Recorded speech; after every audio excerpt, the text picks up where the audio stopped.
Eu sou a Nibde, sejam muito bem-vindos ao projeto especial de Halloween de 2024. Para esse projeto, eu resolvi ler um conto por vez desse livro aqui, que é Contos de Horror do século XIX, escolhidos por Albert Manguel. Então, esse livro é da Companhia das Letras, vai vir vários contos aqui. Eu vou ler um, comento aqui com vocês, leio mais um, comento. Eu vou prometer um por semana, mas pode ser que eu traga um pouco mais, né? Eu vou tentar trazer 2 vídeos especiais de Halloween, mas aí o segundo vídeo da semana pode ser um conto desse daqui, desse livro, ou pode ser de outros livros também, tá? Mas desse livro eu vou trazer um por semana. Provavelmente nós não vamos conseguir terminar esse livro esse mês, mas tudo bem, nós concluímos ele em novembro. Se vocês gostarem, né, eu continuo contando aqui para vocês a respeito dos próximos contos. Mas bora lá. O primeiro conto aqui que nós vamos ter vai ser intitulado A Mão do Macaco. E ele foi escrito por Jacob. E eu vou ler assim, ó, o primeiro parágrafo só para vocês terem em mente o cenário, né, que você vai conhecer a história. No início aqui do conto, o curador ele vem falando um pouco a respeito, né, do conto, porque é um sucesso e tal, e depois começa o conto propriamente dito. E esse primeiro, não sei os outros, mas esse primeiro ele é bem curto, é bem tranquilo, dá para ler num dia tranquilamente. E aí vem o seguinte, vamos lá, né, ao primeiro parágrafo e depois eu comento a história com vocês. Fora da casa era uma noite fria e úmida, mas na pequena sala de visitas da Vila Laburna, as cortinas estavam cerradas e o fogo ardia na lareira. Pai e filho jogavam xadrez. O primeiro possuía ideia sobre o jogo que envolvia jogadas radicais, expondo o rei a perigos desnecessários, o que provocava comentários da velha senhora que calmamente fazia tricô perto do fogo. Bom, é assim que se inicia esse conto, e aí o que acontece é que nós temos aqui a família White. Nós temos o senhor White, a senhora White e o filho Herbert. Eles moram em um lugar um pouco afastado, então não é muito comum aparecer visitantes ali. Mas um belo dia, eles recebem a visita do sargento Morris. Ele parece ser conhecido da família já de um tempo, né? Ele se aproxima ali pela interação da família, né? Dos participantes. Parece que eles já se conhecem. E chegando ali na sala, juntamente com essa família, o sargento ele vai contar a respeito de um amuleto. E esse amuleto é a mão de um macaco que ele conseguiu de outra pessoa. Esse amuleto vai te conceder 3 desejos. Mas veja, os 3 desejos, eles cobram um preço. Vai ter um preço ali a ser pago. Ele conta, inclusive, que o antigo dono desse amuleto fez os 2 primeiros desejos, foi realizado, e o terceiro desejo que esse homem teve foi a morte. E foi assim que o sargento Morris ele conseguiu esse amuleto. Ele é indagado ali pela família, né, pelos participantes ali, se ele já fez, né, os 3 desejos ali, e ele diz que sim, que ele já fez. Ele não comenta quais desejos foram, mas ele ressalta mais uma vez que existe um preço a ser pago, que ele, na verdade, deveria se livrar dessa mão. E é quando ele pega essa mão e joga no fogo, sabe? Ele está ali conversando e joga no fogo, e o senhor White rapidamente pega a mão ali do fogo e fala: que isso? Você tá louco, né? Um amuleto que concede 3 desejos e você vai jogar fora? Para o sargento Morris, esse amuleto não tinha mais serventia, porque, veja, ele já fez os 3 desejos, provavelmente ele já pagou pelas consequências desses desejos e agora a mão não tem serventia, e ele pensa que deveria, na verdade, se livrar para não amaldiçoar a vida de outras pessoas. Mas o senhor White fala: olha, já que você já fez esses 3 desejos, que você não tem mais nada para pedir, então dê ela para mim, né? Deixa eu ficar com essa mão. E o sargento concede ali, fala: tudo bem, mas eu ainda acho que você deveria se livrar dela. De início, esses três familiares estão meio céticos a respeito desses pedidos. O sargento Morris segue a viagem, segue o seu rumo ali, e eles ficam com essa mão. e não sabe muito bem o que pedir. O Sr. White, ele diz que já está satisfeito com a maioria das coisas que ele tem. Ele não tem muita coisa a pedir. Ele fica, né, até meio assim, em dúvida de qual seria o pedido que ele deveria fazer. E é aí que Herbert, o filho do casal, ele dá várias ideias assim, ó. Ele fala: pai, por que você não pede para ser famoso, rico, né, imperador, algo do tipo assim? E o Sr. White ressalta que não, que para ele tá tudo bem, né? A vida tá tudo tranquila, ele já tem tudo o que ele quer. Então ele é sugerido por Sr. White. Tá, mas então por que você não pede 200 libras? Que é o valor da hipoteca da casa. Eu acho que se você pagasse essa hipoteca, você seria muito mais feliz. Então, peça esse valor e aí nós conseguimos quitar a hipoteca da casa e tá tudo bem, né? O Sr. White pensa sobre aquilo e fala: boa ideia. Antes do Sargento Morris ir embora, ele disse que para fazer os pedidos era muito simples, era só segurar a mão do macaco ali, fazer o pedido que você queria em voz alta e as coisas iam acontecer. E ele ainda fala que as coisas iam acontecer de forma natural, que pareceria até que nem era o pedido realizado, mas que as coisas iam acontecer, mas, né, que teria um preço ali. O Sr. White pega aquela mão, fala em voz alta que ele quer aquelas 200 libras, e ele dá um grito assim, ó, e solta a mão naquele momento, e todo mundo assustado ali, e fala: eu acho que essa mão se mexeu.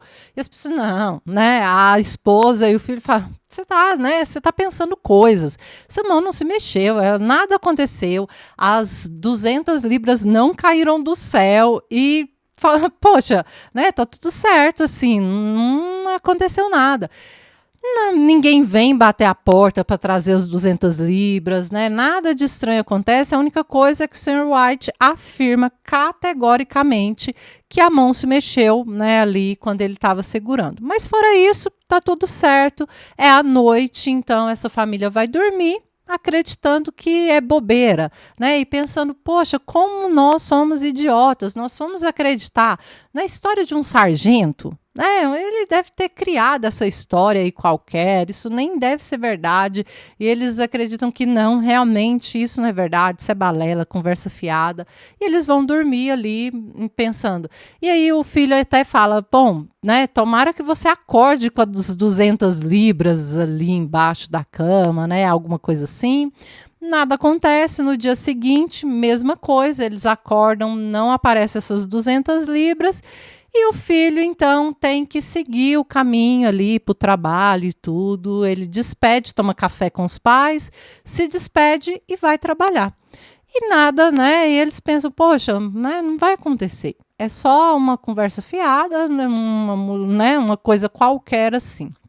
Mas aí, que passado um certo tempinho que o filho foi embora, né, foi trabalhar e tudo, tem um homem muito bem vestido que está ali espreitando a casa.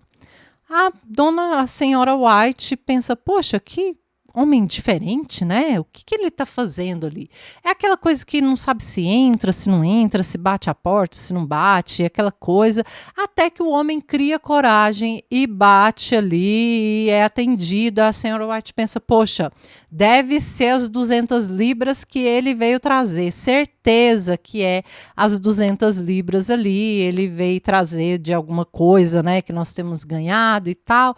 Um homem bem vestido assim, né, vinha até a casa dela. Acontece que ela abre e pensa: poxa, né, vai ser o cara ali com as 200 libras, chama o homem para sentar, o homem fica até meio, né, achando tudo muito esquisito, ele tá meio receoso, meio inquieto, meio incomodado assim, talvez pela recepção, não sabe, e a senhora White está crente que ele vai trazer as 200 libras. A partir desse momento, eu não vou contar porque seria spoiler. Mas o que eu posso dizer é que, passado algum tempo, assim, alguns dias, mais ou menos uma semana, o Sr. White e a senhora White lembram novamente daquela mão e resolvem fazer mais um pedido. E eles pensam: poderíamos... A senhora White, inclusive, é a grande ideia daquele novo pedido, e ela fala: não, tem mais um pedido que nós precisamos fazer. Por que eu não pensei nisso antes? E ela vai, né, fazer aquele pedido em voz alta e o final é meio aberto, sabe? É aberto, né, o final desse conto. Mas o que eu posso falar aqui para vocês é que esse é bem um conto típico de terror mesmo. Aquele terror mais anos, né, século XIX ali mesmo, do que nós temos aqui. Porque ele tem todos os elementos desses contos clássicos de terror. Você tem ali um elemento fantástico, né? Você tem algo sobrenatural acontecendo, você tem consequências, maldições, né? Tudo isso, um cenário sombrio, né, um lugar distante ali, como é a casa do senhor e da senhora White, eles perto da lareira, perto do fogo, então você tem todos os elementos. Outra coisa que nós temos aqui é a questão dos 3 pedidos, né? Eu acho muito interessante que existem várias histórias que vão trazer amuletos que concedem 3 desejos, né? E aí você fica pensando como o ser humano sempre gostou de coisas assim rápidas e fáceis para atender os seus desejos mais, né, mais intrínsecos ali. O que acontece é que é sempre 3 desejos, até porque você tem que limitar ali. Se tudo fosse concedido, seria algo muito fácil. E até para você ver também quais são os desejos mais ardentes no seu coração. Eu vejo que essa coisa de limitar é exatamente isso, para a pessoa poder ter certeza do que ela realmente quer, para que ela possa pensar mais, para que não seja só uma besteira qualquer. Ah, se fosse todos os desejos, eu poderia, né, pedir um marcador de texto, ou uma caneta, ou uma borracha e por aí vai, porque eu teria desejos infinitos. Mas o fato de ser somente 3 faz com que os personagens eles tenham que pensar mais. Então, isso é muito bacana da gente analisar nessas histórias. O final aberto não é um problema para mim, sabe? Eu não tenho problema com finais abertos, assim, no sentido de não ser tudo certinho, sabe? Mas eu acho que isso não funciona para toda a história. Aqui funcionou para esse conto, eu achei muito bacana a forma que ele finalizou ali, que eu, né, não vou contar para vocês, mas eu achei muito bacana. O que acontece é que eu vejo, às vezes, outras histórias tentando trazer essa coisa do final aberto e acaba dando muito errado, porque nem toda história vai funcionar, né? Eu não tenho problema com os finais abertos, mas eu acho que nem toda história vai te permitir esse final. Então, o que eu posso dizer é que esse foi um conto curto, fácil de ser lido, uma história interessante. Eu gostei de todos os elementos ali, de toda a trama, achei muito bacana.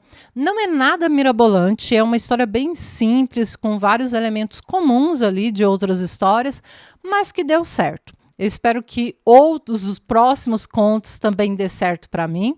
E se você for comprar, eu vou deixar o link desse livro aqui embaixo no primeiro comentário fixado. E você já sabe que sempre que você compra pelo meu link, que está aqui na descrição, que sempre está na descrição o primeiro link, tem também link no comentário fixado desse livro aqui. Sempre que você compra, é uma forma de apoiar o meu trabalho e não pagar nada além por isso. Eu espero muito que vocês tenham gostado. Se você tiver sugestões de livros para eu ler, também pode deixar aqui nos comentários. Um beijo e até a próxima.